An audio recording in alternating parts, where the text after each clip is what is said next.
Hey everyone, I'm Natalie Brooks, and I am a licensed psychotherapist. I'm also a certified MBT therapist and clinical supervisor. And when I'm not busy doing those things, I consult with therapists and companies on how to build better relationships and improve their client retention. In the past, I've worked with personality disorders, eating disorders, treatment-resistant depression, and complex PTSD. So I've had the last 15 years of experience working with some really challenging, but also people who have experienced a lot of pain. Um, but in that time, I built a full-time therapy practice, private pay, so I wasn't accepting insurance. And I did all of that in about 3 months. And I did it without marketing, without social media, or without any kind of crazy networking things because I am an introvert. And so the thought of going to networking events was just too much energy for me. Um, but in the pandemic, I started to kind of get overwhelmed. And I think a lot of us did in the mental health field. We were holding so much, both for our clients and for ourselves and our own families. And for me, I really took some time once the pandemic kind of lifted and things started to get better and we weren't losing thousands of people a day. I really took some time to reflect on what it is that was making me feel so burned out and overwhelmed. And so in that process, I realized that I wanted to create a channel to help therapists with the things that I wish I had had help with back when I started my practice.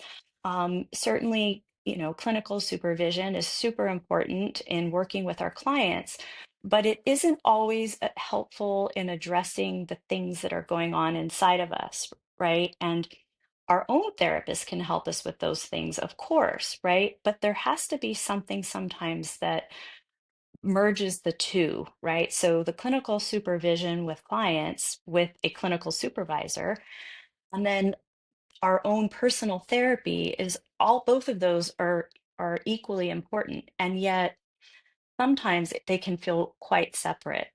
And I realized that that was the missing piece. And I've heard countless therapists share stories with me, particularly those who are newer to the field or considering going into private practice, that they are struggling with either client retention or they're struggling with how to navigate really challenging or emotionally intense clients, or they're scared. They're scared that their practice isn't going to make enough money and they're not going to be able to support themselves or their families.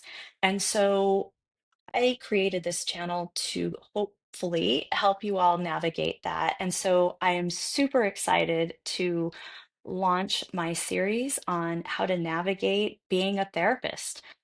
Because let's face it, for me, we all learned how to be a therapist in graduate school, but, you know, they don't teach us how to navigate the business or the world of being a therapist. And so I'm here to talk about the things that maybe that you're struggling with and also help you realize why you might be struggling with client retention.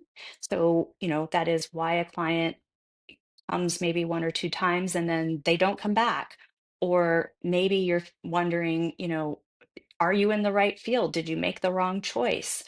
So I'm here to help you navigate through all of that. And I hope that you'll join me in my series on how to help therapists create a sustainable, fulfilling, and helpful practice and help you reconnect with why you came into this field in the first place. So, if any of that relates to you and you want to know more, please be sure to subscribe and hit the like button. And also, type in the comments the things that you find yourself struggling with in your therapy practice. And it doesn't have to be, you don't, whether you're in private practice or not, I still want to hear from you. I want to know what are the things that you find yourself struggling with. Is it stuck clients? Is it, emotionally intense clients? Is it the business of therapy? I want to know so that I can help you navigate it. And I look forward to seeing you. So thank you so much for joining me, and I look forward to seeing you next time.